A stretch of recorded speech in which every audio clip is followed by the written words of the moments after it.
Service in Mount Holly, New Jersey has issued a severe thunderstorm warning for northeastern Monmouth County in central New Jersey until 8:15 p.m.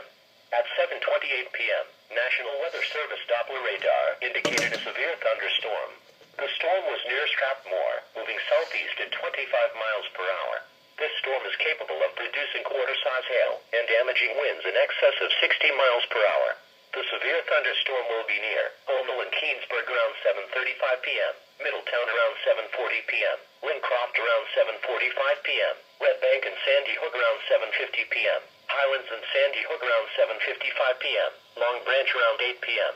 Severe thunderstorms create winds of more than 57 miles per hour, or 1 inch or larger. Repeating, a severe thunderstorm warning has been issued until 8:15 p.m. for the following county: Monmouth County, New Jersey.